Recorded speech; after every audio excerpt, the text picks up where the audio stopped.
Happy Friday, folks. Senior Editor Mackenzie DeLulo here, and welcome back to the Texans Weekly Roundup. This week, the team discusses Abbott declaring that Texas has a constitutional right to self-defense on the border, the Supreme Court allowing the federal government to remove Texas's razor wire border barriers, Texas continuing to create its border barriers despite the Supreme Court's ruling, a presidential campaign memo prompting discussion in the Texas GOP of whether or not to close its primaries, officials' response to Florida Governor Ron DeSantis suspending his 2024 presidential campaign, the Republican Texas House incumbents outraising their opponents for the 2024 race, a Texas Senate candidate's residency eligibility challenge headed to trial, Lieutenant Governor Dan Patrick set to speak at a February Black Rock event in Houston, and where abortion policies stand in Texas 51 years after Roe v. Wade. Thanks for listening and enjoy this episode. Howdy, folks. Mackenzie here with Brad, Cameron, and Matt in studio. Matt, you're back. Thank you so much. I'm happy to be here. Ooh, right off the bat, I have two things I want to talk about. One, Matthew, you just saved our bacon. We needed 4 AA batteries to record this podcast because apparently we lost track of how many we had in our office, and you had them in your car. Uh-huh. Will you tell us why you had them in your car? Well, I try to have a little bit of everything in my truck for emergency situations. Yeah, you're prepared. I am very prepared. That's what we like to hear. And Bradley, I want to talk about your choice of outfit today. I mean, I wouldn't say outfit. It's a sweater. It's a sweatshirt. It's the same thing. No, it's not. There's functionally no difference. That's so untrue. A sweatshirt is, by definition, far more casual, and a sweater is usually knit in some way. And I thought the difference was a hood cotton. Or not. No. I don't care. That's a hoodie. Stupid. That's I a like hoodie. the picture on it, though. Yeah, let's talk about what's the picture on your sweatshirt, Bradley? I'm supposed to describe something now that our listeners can't see. This is far easier than some weird... It's a picture of a dog walking itself, holding its own leash. A little golden retriever. Yeah. Adorable little guy. It's very adorable. Yes. And the caption says, become ungovernable.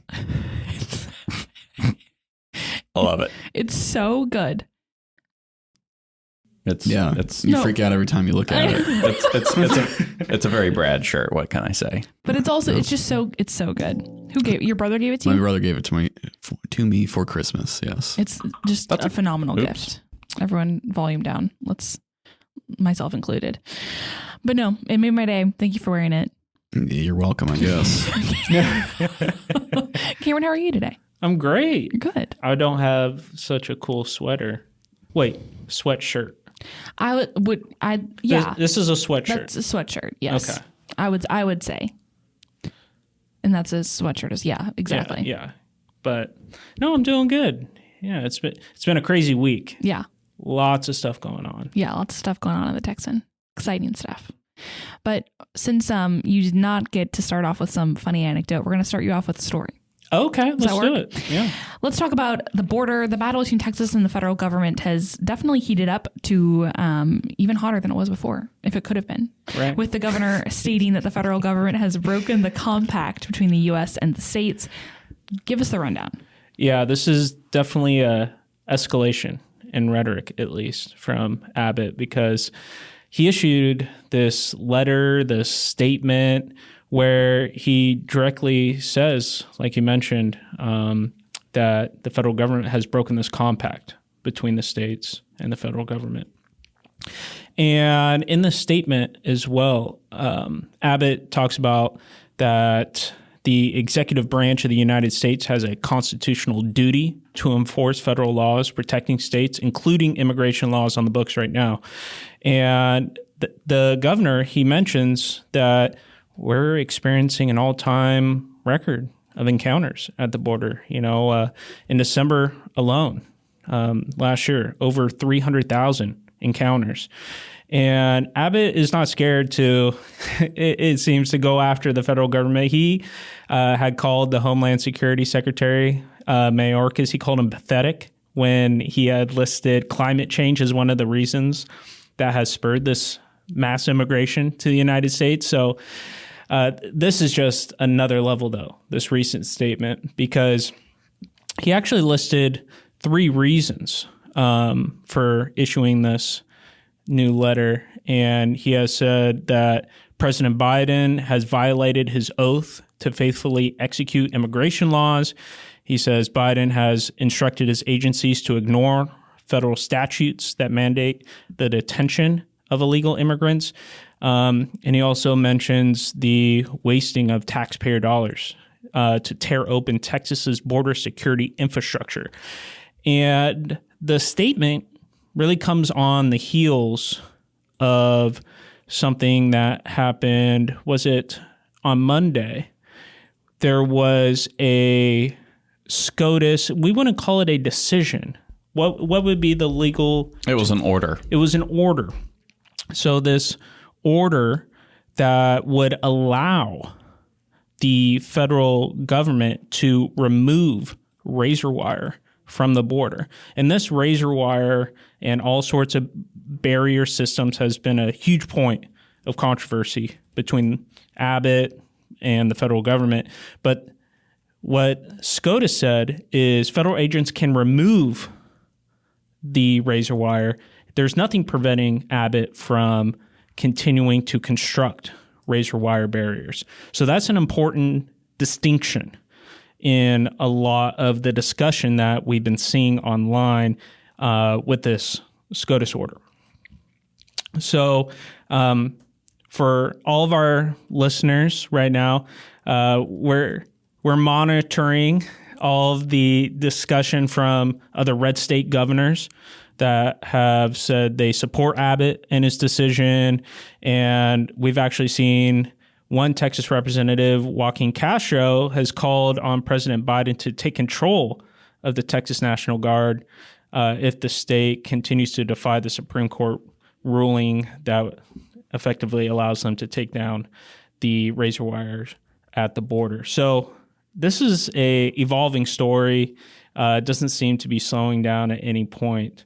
But it really is an escalation in the tensions between the state of Texas and the federal government. And Abbott's actions have garnered him support and praise from folks who've been his critics in the past, saying he's not done enough to secure the border or not been aggressive enough on conservative policy. You see a lot of those folks, lauding the governor on this move. And like you said, a lot of red state governors. And of course, then that also opens it up to a lot of criticism from Democrats. So we're recording Thursday as we always do, and it's very much the topic of conversation among electeds throughout the country and specifically in Texas. Yeah, and this discussion surrounding what does it mean when defining the word invasion? That seems to be a point of contention right now between what Abbott is saying, what SCOTUS has said, what's the legal precedent surrounding the word invasion, what the founders viewed an invasion as. So that's something that really is going to be coming to a head here pretty soon, because like I mentioned earlier, that we're experiencing record numbers of encounters at the border. Yeah. Oh, it was like 200,000 or 300,000 last month. Yeah. So we're living through a time right now with the immigration issue that is really going to set precedent for the future and how we handle these sorts of issues. So this is something that is very important for the country, for the state of Texas, and something everyone should be paying attention to, and we'll keep covering. Absolutely. Cameron, thank you. And Matt, on that note, we're going to pivot to you on something already alluded to. Tensions are very much flaring between the state and federal government over border security, and the Supreme Court this week added fuel to the flames when it issued that order y'all were talking about, lifting an injunction from a lower court that prevented federal agents from removing the state's border barriers, specifically the wire we've heard so much about. What are the details? That's right, Mackenzie. Things are heating up between the state of Texas and the Biden administration over the border crisis, with hundreds of thousands of people illegally entering the United States from all over the world each month. And the administration's consistent policy has been to essentially what's been described as essentially catch and release, with most of these individuals receiving notices to appear in immigration court as late as into the next decade. Texas has responded to this by seizing a city park in Eagle Pass, Texas, where I'm told hundreds of thousands of illegal aliens have regularly crossed the Rio Grande into the United States and have prevented federal agents from setting up on the site to continue the so-called catch and release policy. Under orders from Governor Greg Abbott, state police and the National Guard are arresting illegal aliens under criminal trespass-related laws. And now tensions are boiling over, and many legal challenges are piling up, with Texas adding numerous border barricades, such as the razor wire we have talked about. Some of the other examples would be like a chain link fence, et cetera, setting up gates with manned guards that are preventing Border Patrol into the from entering into the area to perform sort of the routine immigration related stuff. But they're allowing them in to access the boat ramps and to conduct, medical rescues, et cetera, et cetera. This led the state to ultimately secure a injunction against the federal government when Border Patrol agents were seen removing a lot of the state barricades, pulling up the razor wire, cutting it, et cetera, et cetera. And the Fifth Circuit ultimately issued an injunction saying federal agents must stop removing state border barriers. So let's talk about the injunction then. What happened after it was put in place? Okay. That's a good question, Mackenzie. The Biden administration appealed the injunction to the U.S. Supreme Court, where in a surprising 5-4 order, as we mentioned, the court lifted the appeals court injunction, with Chief Justice John Roberts and Justice Amy Coney Barrett joining the court's 3 liberal-leaning judges in making up the majority order. So explain then what the actual impact of this order is. So circling back to something Cameron touched on a little bit in the first article, the case itself is yet to be fully decided by the Fifth Circuit. So when the appeals court issues their final ruling, they could issue another injunction if they side with the state of Texas. It's just Texas does not get the luxury of enjoying injunctive protection during the course of the legal challenge. It has also not stopped Texas from continuing to place barriers like razor wire and prevent Border Patrol agents from interfering with state efforts, albeit they're acting without court protection. The conflict between the mission of the state to secure the border against the federal government's relatively lax border stance has prompted a volley of heated rhetoric, as Cameron mentioned, between the state and the federal officials. So it'll be interesting to see where the courts fall when final decisions on these key issues begin to be issued. Yeah, absolutely. Thanks, Matt. We have more border coverage coming in just a minute. But before that, Brad, let's talk about some breaking news this week. On Wednesday night, another update in the whistleblower case against Attorney General Ken Paxton and his office came through. What happened? So last Friday, Paxton and the Office of the Attorney General filed a motion to expedite a judgment in the case so that the depositions that are scheduled for next month do not happen, and then also vacate the judge's order that depositions do occur. Next month, Paxton, I believe, is set to sit for a deposition on February 1st, and then 3 of his other aides, First Assistant Attorney General Brent Webster, Chief of Staff Leslie French-Henneke, and Senior Advisor Michelle Smith are all set for depositions of their own in this ongoing whistleblower case in the following days after that. So this case, especially recently, has featured a lot of moves and counter moves from both sides. Paxton initially, like 2 weeks ago, basically pled no contest. Actually, the OAG, because that's the one who's being sued, pled no contest, conceding the facts of the case, hoping that would just get the judge to rule and end this thing. Yeah. The judge did not abide that. The whistleblowers oppose that. They want him to sit for deposition. And that's kind of been the struggle this whole time. How can that be avoided or how can that be enforced? And even during the impeachment trial, that was a big point of contention. And when the rules came out from the Senate dictating how the impeachment trial would occur, Paxton was not required to testify. So this is something where we thought would happen during that trial. It did not. And now we're looking at this one as this is really where it's all being met now with those expectations. Yeah. And it's a lot more stringent since it is an actual court of law. It's not a court of impeachment. Higher stakes, Yep. you might say. Well, So- I don't know if that's higher stakes, Yeah. but impeachment's pretty kind high of a high big stakes deal. in that. But it's an actual court of law. Yes. And so right now there's a subpoena for him to show up for deposition on February 1st. And that's what they're trying to avoid doing. They say that the OAG says that this is a waste of time. He's already been acquitted. This isn't going to yield anything new. On the other side, the whistleblowers say, well, actually it might. So let's do this. Who knows what will happen? Will come out in depositions if indeed they do occur. But in this back and forth so far, there is the whistleblowers are winning. The judge is very much on their side, at least procedurally initially. We'll see ultimately if there's any ruling how that comes down. But basically announcing the judge's decision to deny the request to stop these depositions. The Office of the Attorney General said in a statement, by denying the Friday motion, the court is recklessly disregarding legal precedent, abusing the litigation system, and displaying shocking bias in an apparent effort to prolong this political charade and interfere with the day-to-day business of the Texas Attorney General's office. It's notable that the judge, Jan Seufer, used to be the Travis County Democratic Party chair. That's something that Paxton and the OAG have mentioned quite a bit during this. It's also notable that after acquittal, the court that restarted this whistleblower case that had been dormant during impeachment was the GOP-controlled Texas Supreme Court. And so right now, the battlefront is in district court in Travis County. Whatever's decided there will obviously be appealed, I'm sure.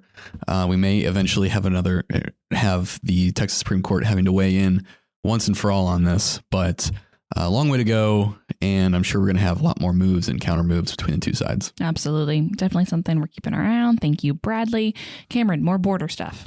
You ready? Let's do it. You've already talked about Abbott's statement from earlier this week and the declaration of invasion, but now tell us about what he's already done with continuing to build razor wire barriers in light of the Supreme Court order.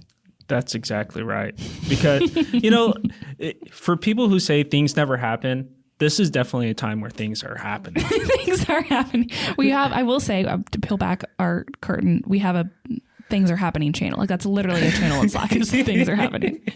Because, after the SCOTUS order came out, you started seeing videos circulating on Twitter where it was like, are these Texas National Guardsmen still building barriers, or are they still constructing razor wire? And then we saw Governor Abbott put out a picture where he's saying, yeah, they're going to continue constructing razor wire barriers. He says they're going to continue holding the line in Eagle Pass. So that was confirmed. At first, I was like, now they're circulating the image of the come and take it flag, only instead of the cannon, they've got some barbed wire. Wow. Matt, I appreciate. I was going to touch on that. You stole his thunder, man. Come on. I was leading to that. But let the man work. It's okay. Well, I couldn't help myself over there. It's like the funnest graphic that we've seen during the course of this The thing. funnest. The funnest. Most fun. There you Sorry. go. Well, because we've seen, like we talked about earlier, red state governors, Yep. They've been supporting Abbott and his decision to keep building these razor wire barriers. What we've seen inside the state, though, is a lot of support as well. We saw the Texas Land Commissioner, Dawn Buckingham. She called the federal government's actions regarding this illegal immigration federally sanctioned, and called it a federally sanctioned invasion. Then we saw Rep. Tom Alverson.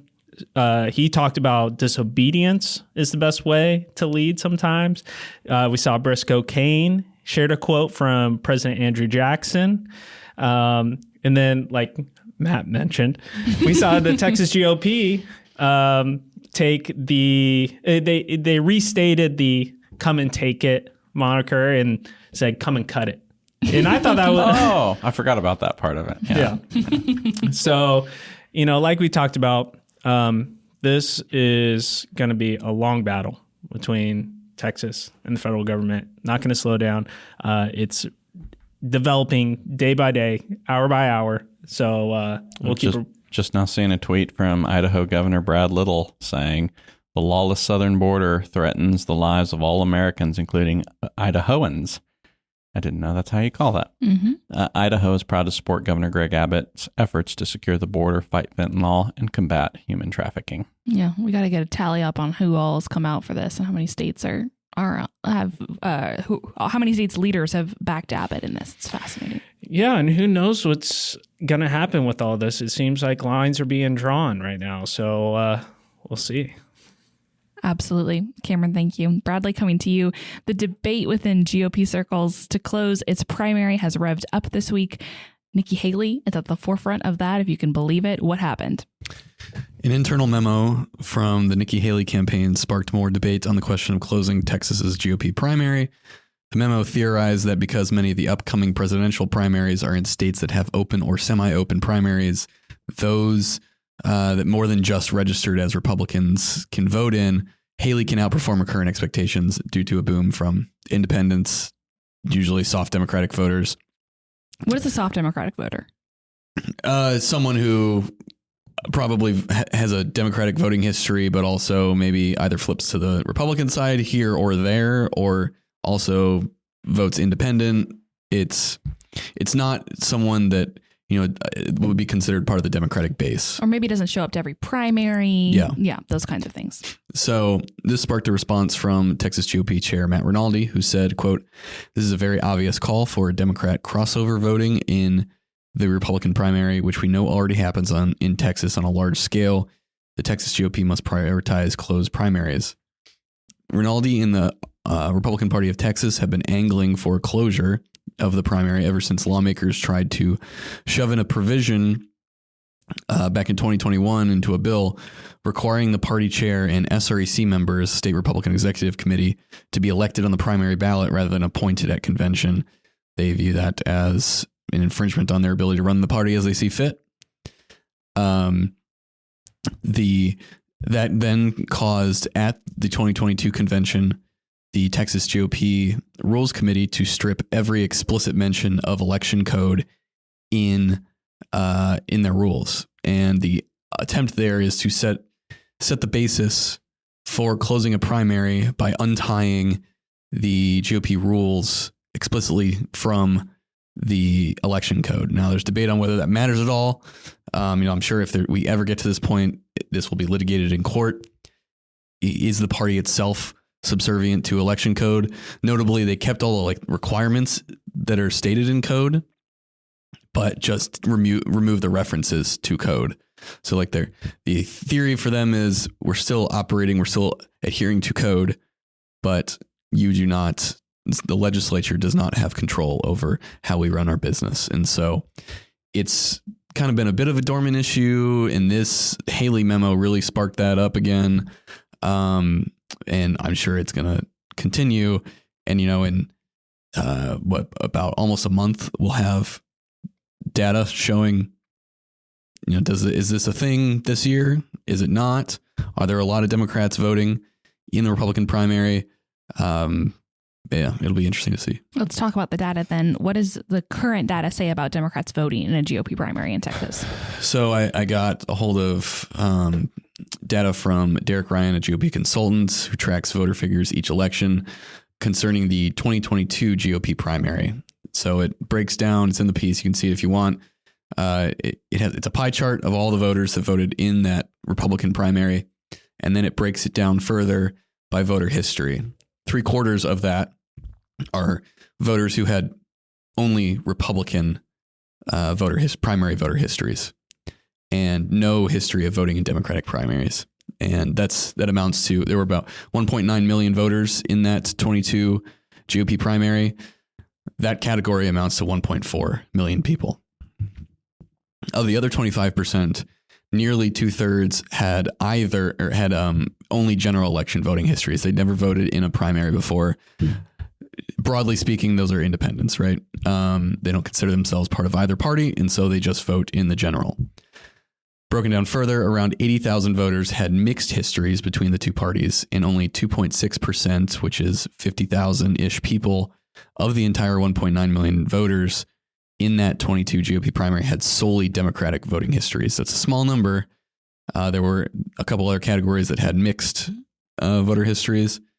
So on the aggregate, this is not a huge phenomenon. Now, when you break it down into take a random Texas House race, a smaller number of voters can have a large impact. But on the state level, this is not as widespread of an issue, at least right now. Maybe we get different data next month or in March, but it's not as widespread of an issue as Rinaldi's saying here. But again, the argument is that shouldn't matter. This shouldn't happen regardless. And that's a fair argument to make. And we'll see if they actually act on this. And we had a discussion after the New Hampshire primary because it's an open primary, right? In New Hampshire, did we figure that out? I think it's one of those semi-open. There's some registration involved in it.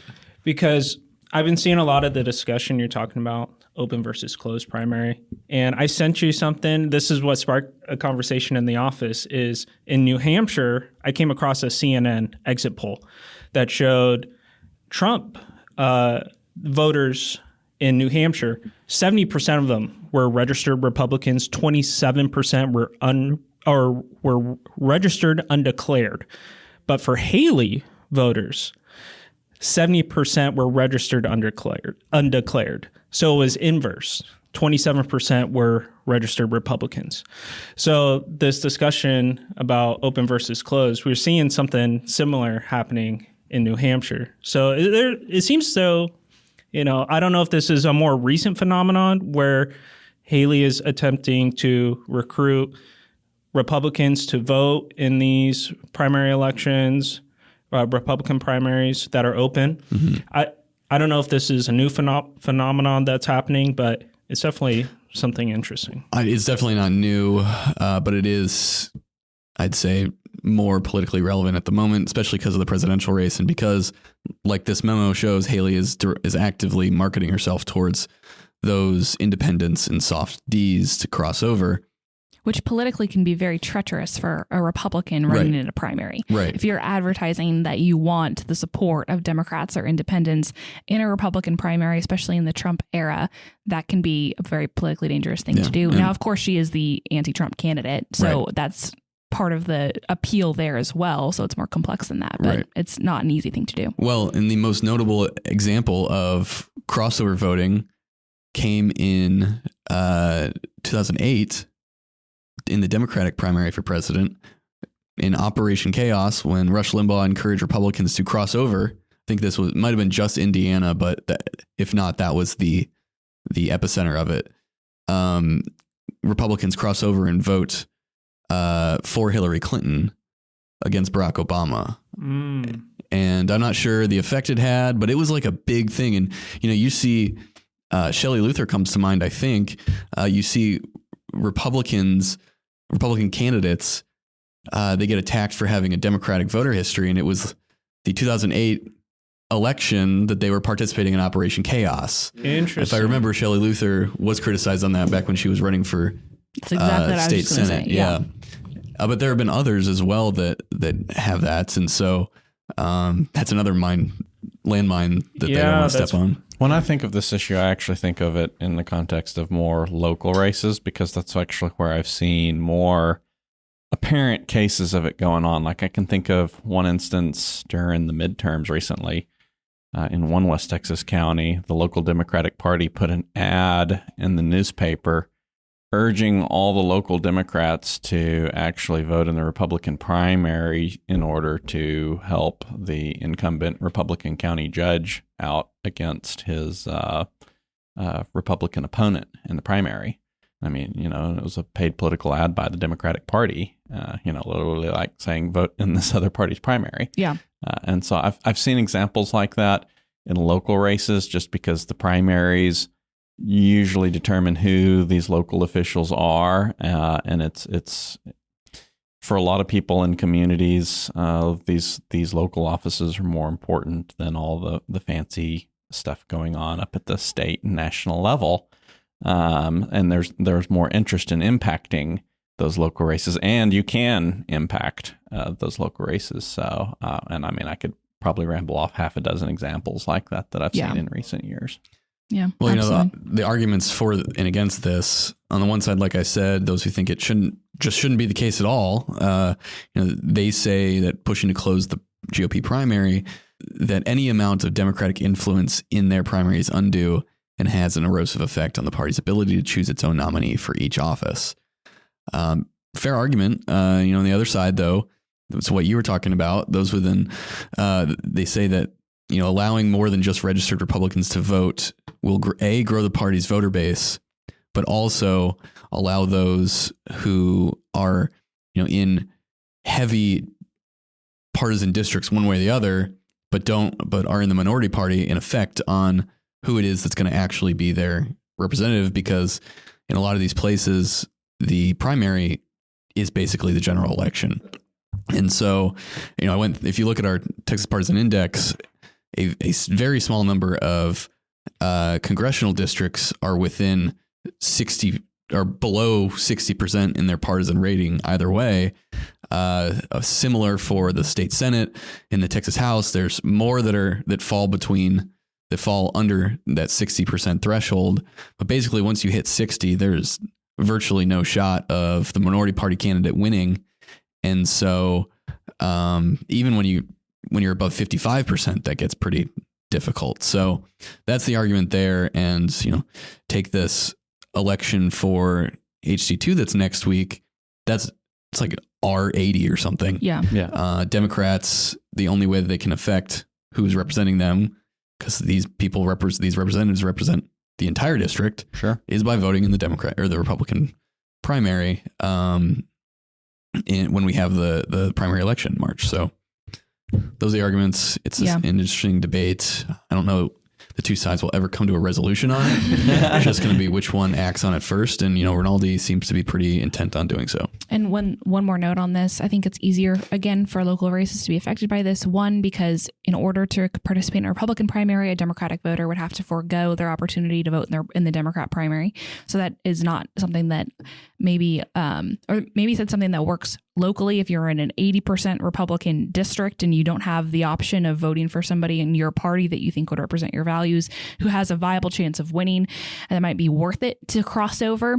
Whereas in a statewide context, you're foregoing, even in a district like, any of the districts here in Austin, you're foregoing your opportunity to choose your representative who will be winning in the election if you were to cross over and vote for Nikki Haley. So how much would that work on a statewide level? How much crossover would we actually see would be really interesting. And then in this election, we have the presidential race, and that's what voters generally care most about pulling the lever for. Yep.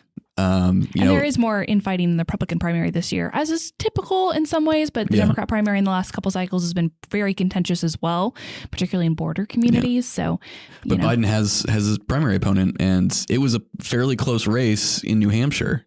So any Democrat who chooses to go and influence the Republican primary is ceding their ability to sacrifice, reelect Joe Biden as the nominee, or even help Dean Phillips mount an opposition.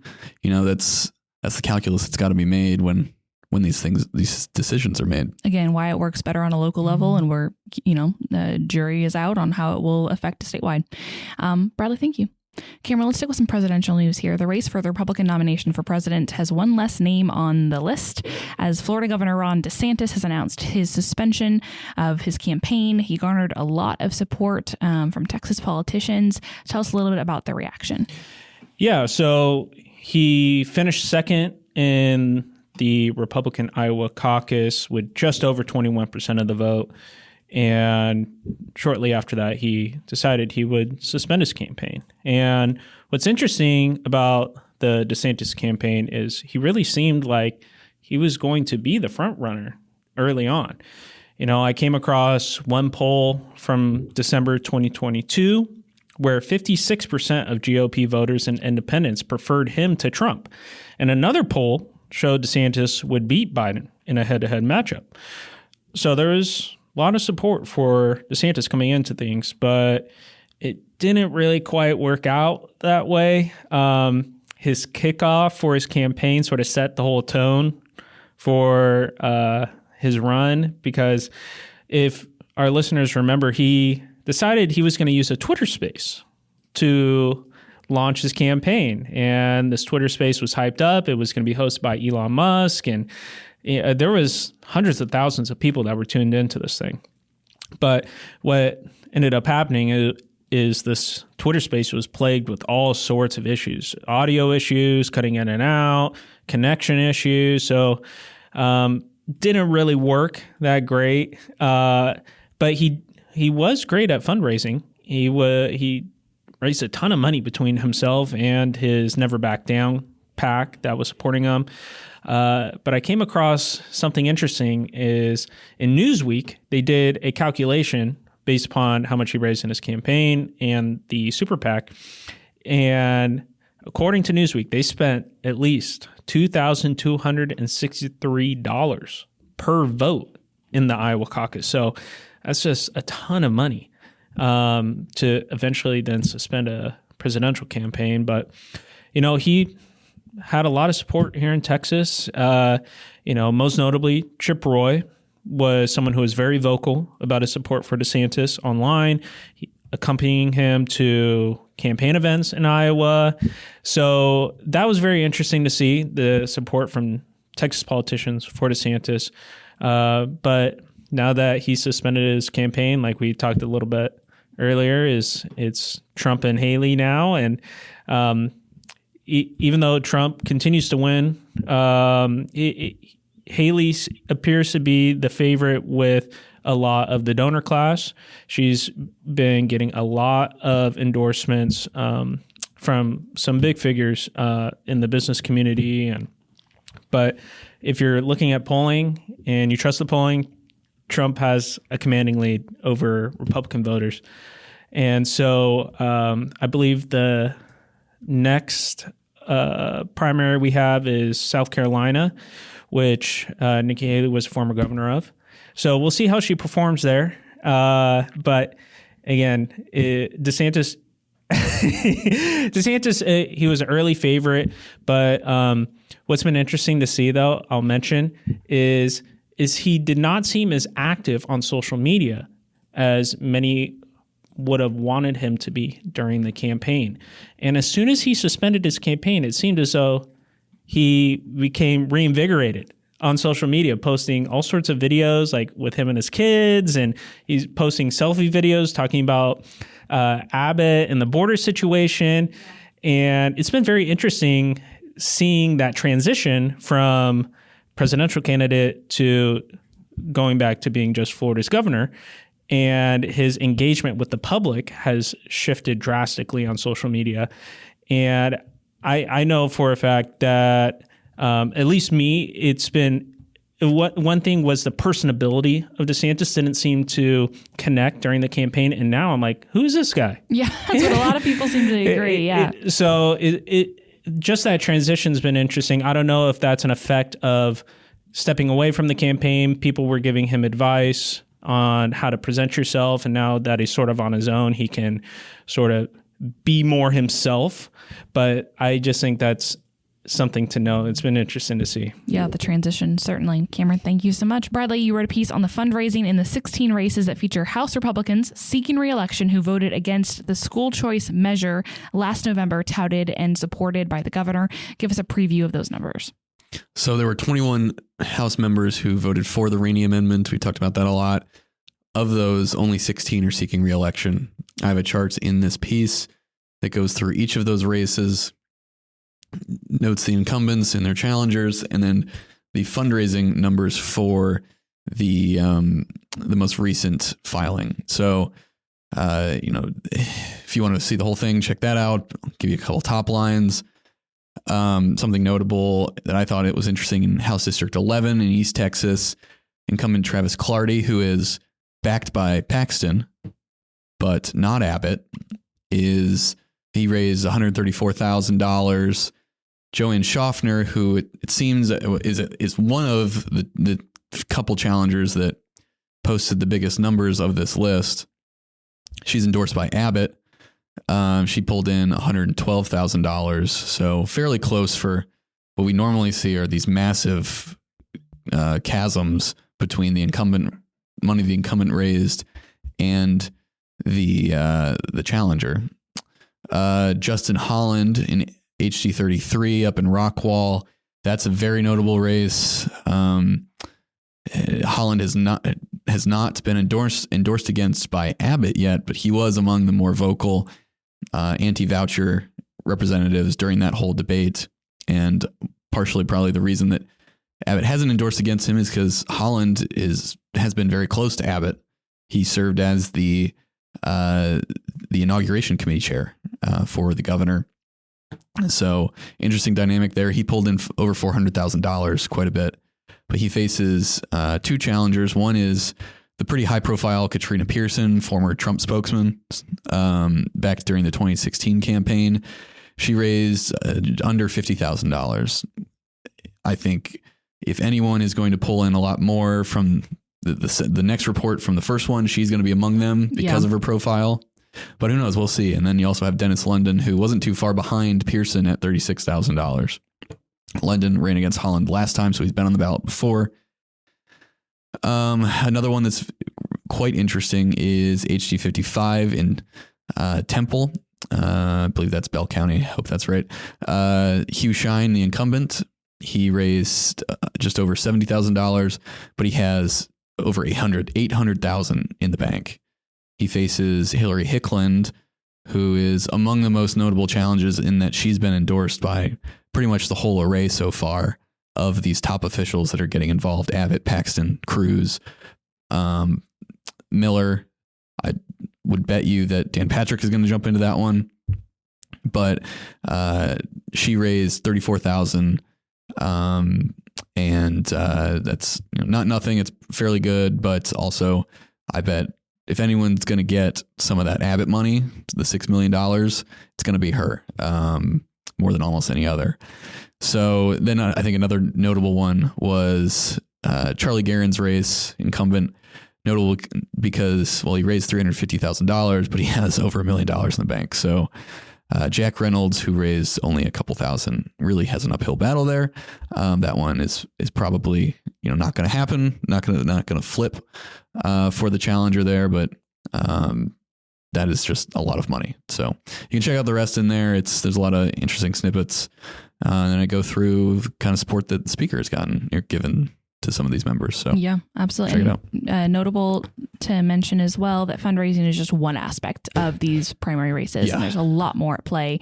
It's not everything, but it's also not nothing. Absolutely. But Bradley, thank you so much. Cameron, coming to you. The Senate District 30 race, another high-profile one, has provided so many twists and turns. Give us a rundown of how this legal challenge to a candidate's residency in the district is now headed to trial.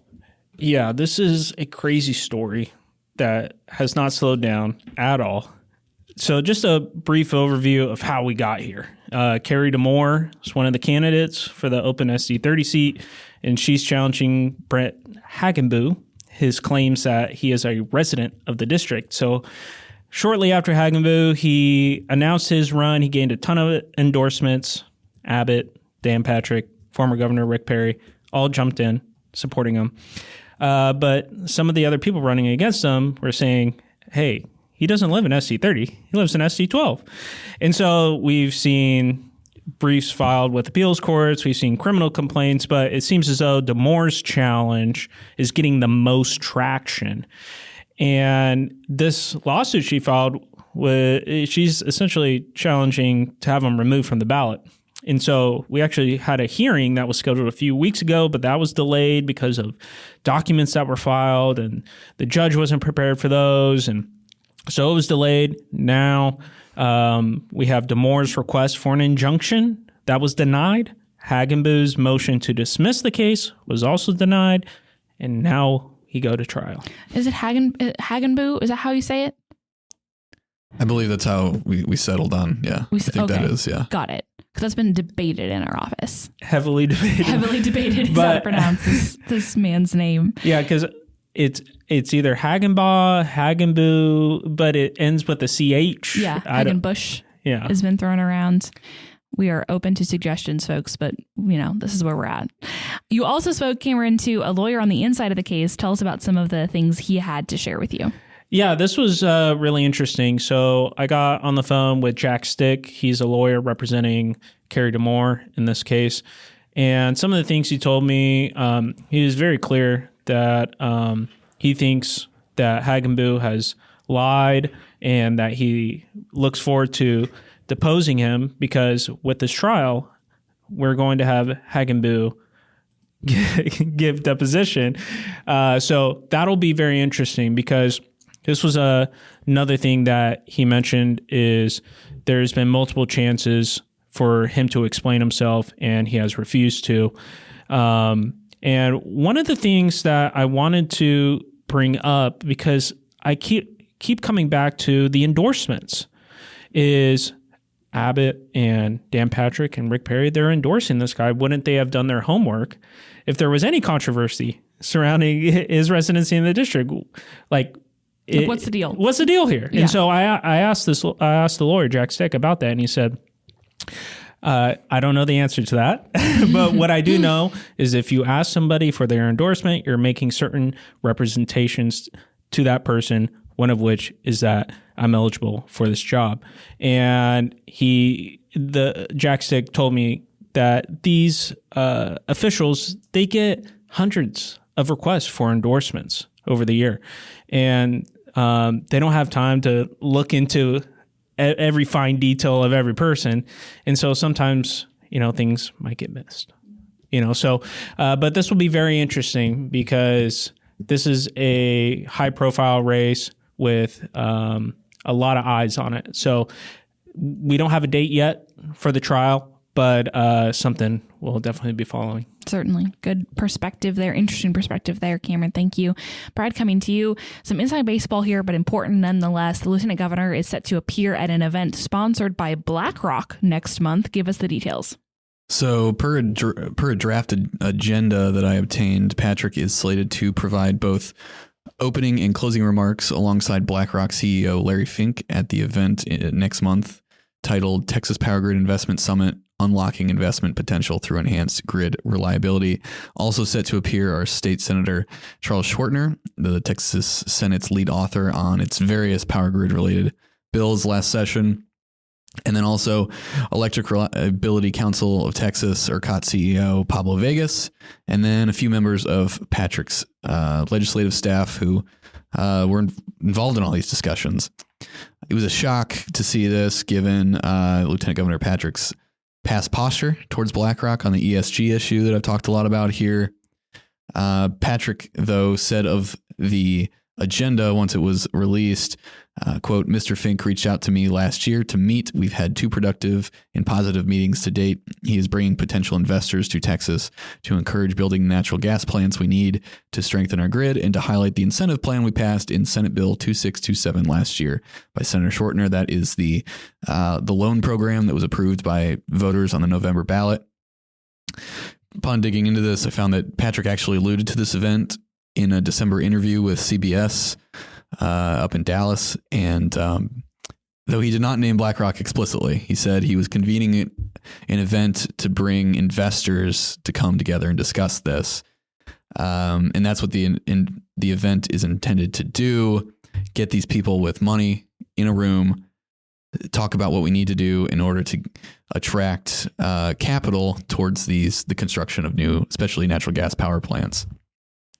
That's important because another thing I mentioned a lot is this influx of renewables that we have that increases the reliance on wind and solar, which can be tenuous. And so the biggest reason that is happening is the production tax credit at the federal government level has made it a lot more competitively advantageous and financially advantageous to build wind farms and solar farms than it is to build a natural gas plant. And so we have seen a massive growth in the footprint of wind and solar, and then kind of a plateau and even a little bit of a reduction when plants get mothballed of the thermal side of things. And so all of the reforms made during this past session are meant to try and maybe not correct that imbalance, but at least provide a counterbalance to this. Then you have the fact that BlackRock is the face of ESG.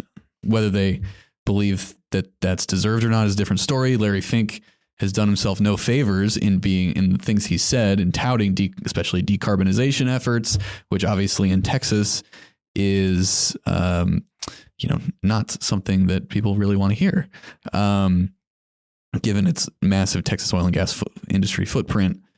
So this is an interesting crossover event, I'd say. And it'll be interesting to hear what they actually say, what these investors need to be assured of in order to feel like they're making a good investment, pouring money into natural gas plants in the ERCOT power grid. Yeah, absolutely.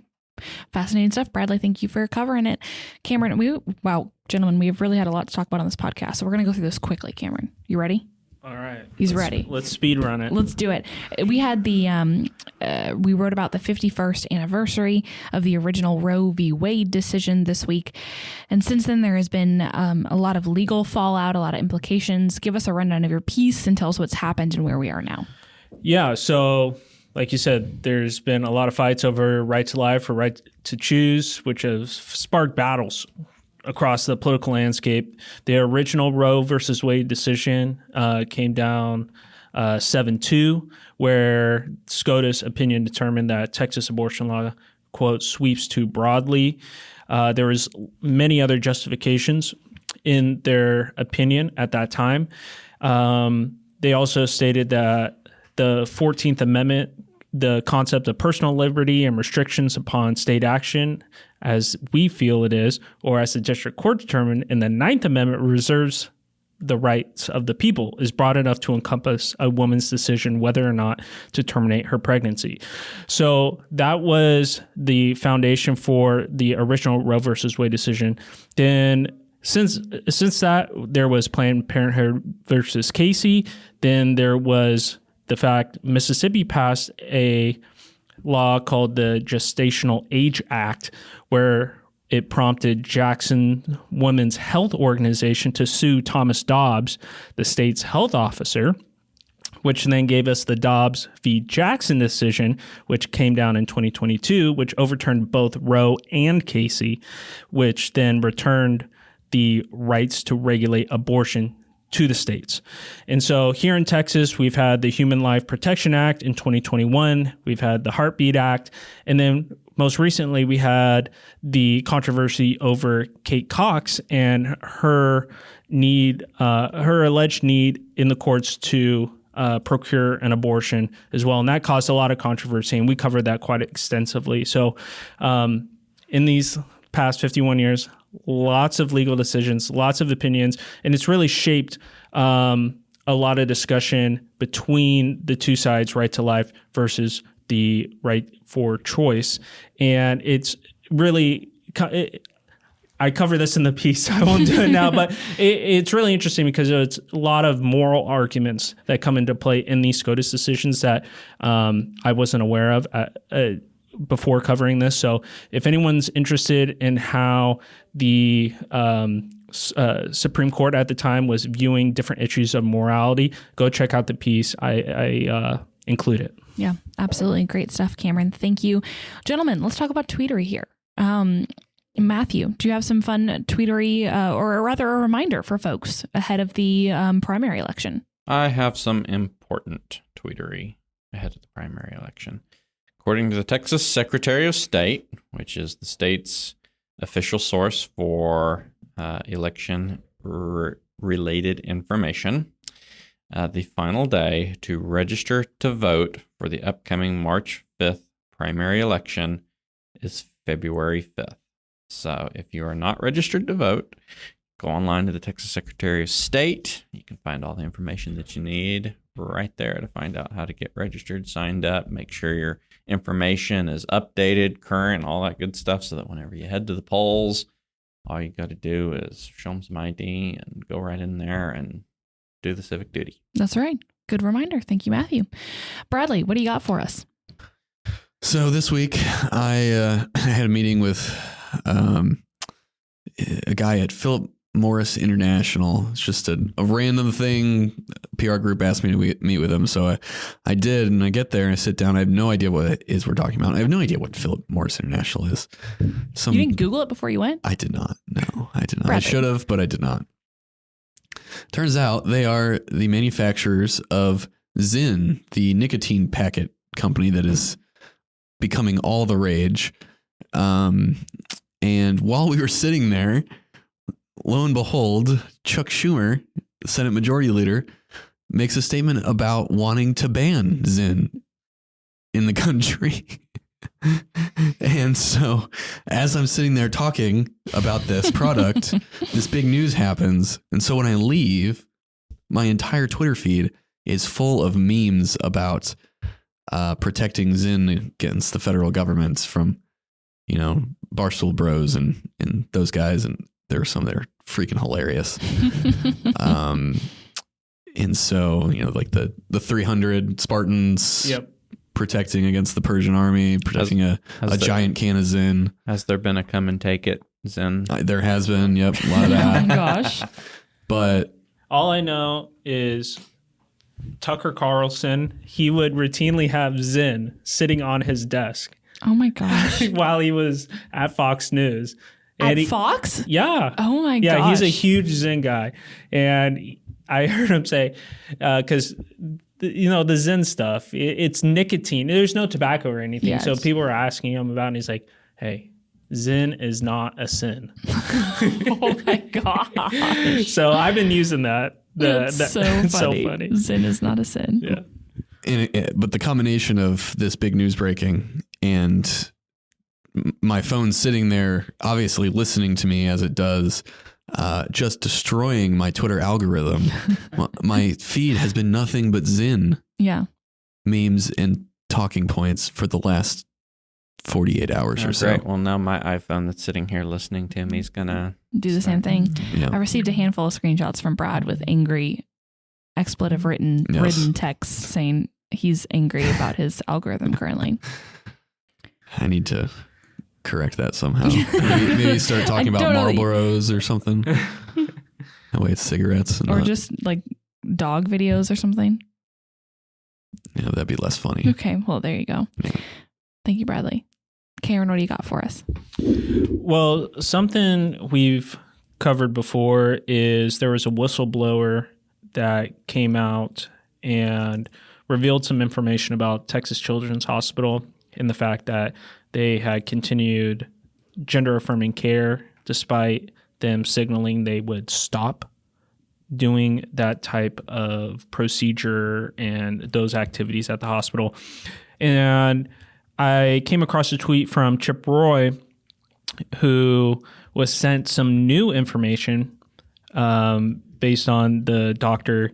Eaton Hom, and he's the doctor involved in this case, and listing out all the different things that had occurred because when the whistleblower documents first came out, it was just information from the inside of the Children's Hospital, and a lot of like, for example, one of the big controversies surrounding the whistleblower docs was the DOJ that went after this doctor said that he didn't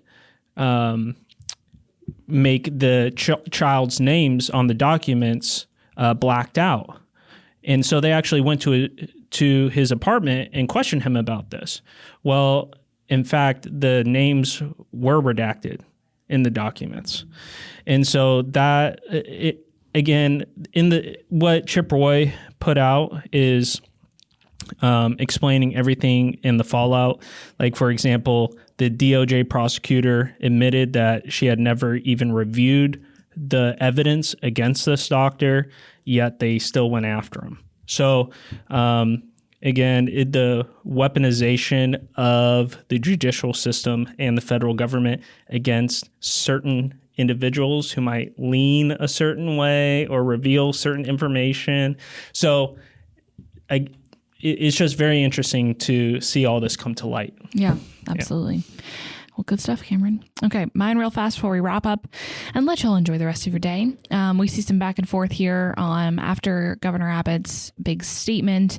We see some back and forth from Republicans on his other statewide official counterpart, Ken Paxton, and his approach to this legal challenge. So Wade Miller. It starts with Wade Miller. Wade Miller is the executive director for Citizens for Renewing America, former Ted Cruz political director, and former Chip Roy chief of staff. A reminder, Chip Roy and Ken Paxton are not the best of friends. Chip has very much come out publicly and criticized the attorney general and was vocal in part during the impeachment and lead up to the impeachment, critical of the attorney general and some of the things that were being, the allegations that were being levied against him. So fair warning, this is coming from that side of the argument. But Wade comes out on Twitter, says, predictably, Texas legal filings do not cite Article 1, Section 10, Clause 3 as an authority for Texas razor wire effort. It's a pretty long tweet. I'll move on. Greg Abbott needs to have a talk with Ken Paxton and get him on the same page. If the governor isn't or is citing specific legal authorities and the AG isn't defending those specific legal authorities, then that's either intentional sabotage of the governor or a massive communication failure. I don't see the latter being the case. Ken Paxton needs to rise to the moment and defend Texas, and so far his filings are falling short. Some pretty spicy language there from Wade Miller.